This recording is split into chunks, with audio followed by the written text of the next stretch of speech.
पाकिस्तान के मायानाज सहाफ़ी सुहेल वड़ाइच साहब यकीनन मुबारकबाद के मुस्तहिक़ हैं कि उन्होंने फील्ड मार्शल आसिम मुनीर से मुलाकात की, उनका इंटरव्यू किया, और ना सिर्फ ये कि मुलाकात और इंटरव्यू, बल्कि ये कि उनको पब्लिश करने की भी इजाज़त मिली। और इस तरह से पहली मरतबा फील्ड मार्शल के ख़यालात बराह रास्त इस तरह से कौम के सामने आए, और वो ख़यालात जो सामने आए वो बहुत उम्मीद अफजा हैं। मिसाल के तौर पर उन्होंने पाकिस्तान की मादनियात के हवाले से जो बात की,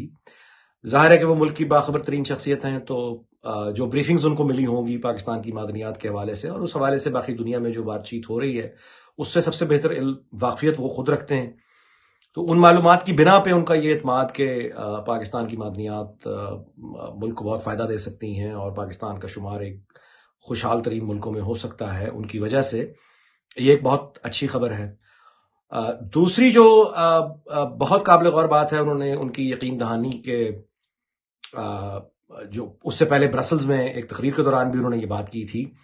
कि पाकिस्तान के लिए चीन और अमेरिका दोनों बहुत अहम ममालिक हैं, और इन दोनों ग्रेट पावर्स की super power versus great power कह लीजिए,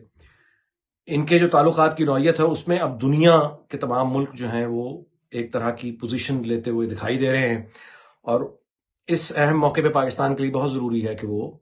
कमाल ही ये है कि दोनों ममालिक के साथ अपने ताल्लुकात का बेहतरीन फ़ायदा उठाए,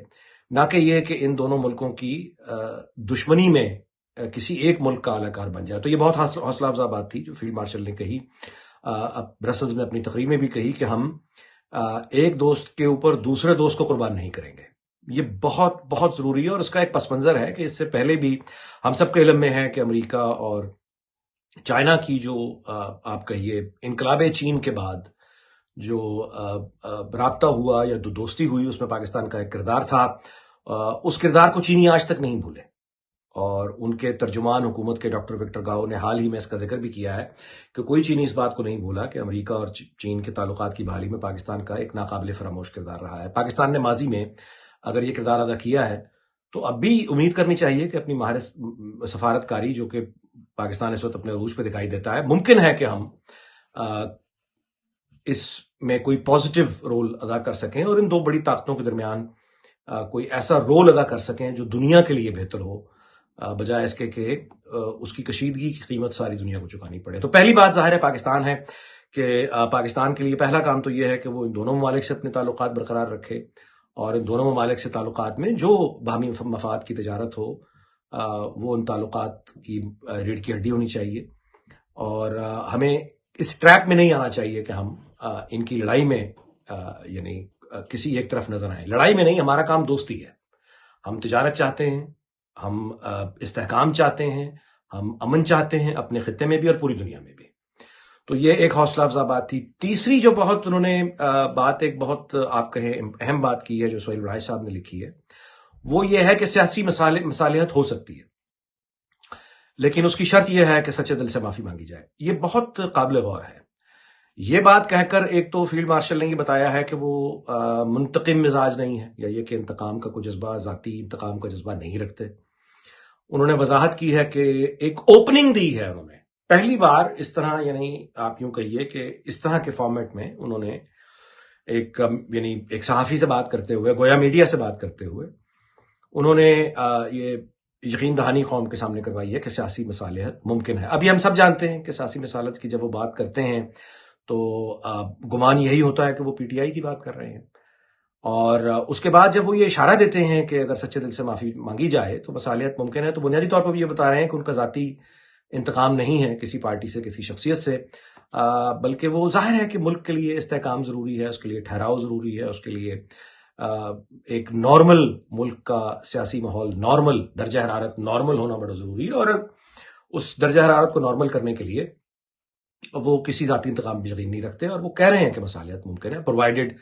कि उन यानी सच्चे दिल से माफ़ी मांगी जाए। तो अब एक तरह से ये आप जो समझिए कि जो इसमें यानी जो बॉल है वो पीटीआई के कोर्ट में उन्होंने फेंक दी है, और ये बहुत बड़ी बात है। मैं आपसे गुजारिश करूं कि ये बहुत बहुत अहम है। यानी जो कुछ फील्ड मार्शल की ज़ात के बारे में बोला गया, लिखा गया, पीटीआई के ट्रोल्स ने, प्रोपेगेंडा सेल्स ने जितना कीचड़ उछाला है فیلڈ مارشل کی ذات پر اور اوور آل پوری اسٹیبلشمنٹ پر جس طرح کا رویہ اختیار کیا گیا 9 مئی اس کی ایک مثال ہے، اور سوشل میڈیا پہ جو باقی حملے تابڑ توڑ جاری رہتے ہیں فیلڈ مارشل کی ذات پر، ظاہر ہے کہ ان کے قریبی لوگوں کو بھی نہیں بخشا گیا، اور اس تمام تر بدتمیزی کے باوجود ان کا یہ کہنا کہ اگر معافی مانگی جائے سچے دل سے تو سیاسی مصالحت ممکن ہے، یہ بہت بہت اہم بات ہے۔ یہ اس کا مطلب یہ ہے کہ سیاسی استحکام کے لیے، ایک سیاسی درجہ حرارت کو کم کرنے کے لیے اب یہ پی ٹی آئی پہ انہوں نے بات ڈال دی ہے کہ ابھی ان کا فرض ہے کہ وہ کوئی سیاسی دانشمندی سے یا سیاسی ویژن سے کام لیتے ہوئے اس آفر کا فائدہ اٹھانے کے لیے تیار ہیں یا نہیں۔ اگر تو وہ اپنی پرانی جذباتی روش پہ چلتے رہے اور الزام تراشی، پروپیگنڈا، گالم گلوچ، تو زیادہ سے زیادہ وہی حاصل کر پائیں گے جو اب تک وہ کر چکے ہیں، بلکہ دن بدن ظاہر ہے کہ اس میں کمی آئے گی، کیونکہ پارٹی تو اب نام کی کوئی چیز نہیں رہ گئی ہے۔ لہٰذا یہ بہت بڑا چانس ہے پی ٹی آئی کے لیے اور تمام سیاسی جماعتوں کے لیے کہ وہ فیلڈ مارشل کے اس فکرے کا مفہوم اور مطلب سمجھیں، پیغام سمجھیں کہ ذاتی دشمنی وہ نبھانے کے بالکل ان کا رویہ نہیں لگتا، منتقم مزاج نہیں ہے، وہ ذاتی انتقام لینا نہیں چاہتے، اور وہ آج بھی ڈائلاگ پر یقین رکھتے ہیں، اور وہ یہ کہہ رہے ہیں کہ اگر ان سے معافی مانگی جائے سچے دل سے تو مصالحت ممکن ہے۔ اب یہ پی ٹی آئی کی قیادت اور پی ٹی آئی پہ منحصر ہے کہ وہ اس کا فائدہ اٹھاتی ہے یا نہیں اٹھاتی۔ اس کے ساتھ جو جڑی ہوئی اگلی ایک مطلب ہے، اس کو اس طرح سے کہنا چاہیے، خوشگوار ہے تو خیر ظاہر ہے کہ بہت بڑا سانحہ جو خیبر پختونخوا میں، گلگت بلتستان میں اور کشمیر میں جو سیلاب کی صورتحال ہے وہ بہت بدترین ہے، لیکن اس میں اگر کوئی قابل اطمینان بات ہے وہ یہ ہے کہ وفاقی حکومت اور پنجاب حکومت دونوں کی طرف سے رابطہ کیا گیا ہے علی امین گنڈا پور سے، اور انہیں مدد اور تعاون کی پیشکش کی گئی ہے۔ یہ وہ مناظر ہیں جو قوم دیکھنا چاہتی ہے کہ سیاسی جماعتیں، وہ مرکز میں کسی کی حکومت ہو، کسی کی پختونخوا میں ہو، کسی کی پنجاب میں ہو، کسی کی سندھ میں ہو، وہ اپنی سیاسی یعنی جو کھیل ہے وہ کھیلتی رہیں، سیاست بھی کرتے رہیں، لیکن جب قوم پر مصیبت آ جائے، اجتماعی مصیبت آ جائے، تو پھر کسی پارٹی کو یہ نہیں دیکھنا ہوتا کہ یہ فلاں پارٹی کی حکومت ہے،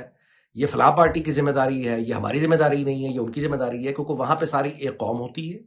اور ایک قوم کا ایک یعنی جس طرح ایک جسم میں ایک جگہ اگر درد ہو تو پورا جسم بے چین ہوتا ہے، ویسے ہی قوم بھی ویسے ہی ہوتی ہے۔ پختونخوا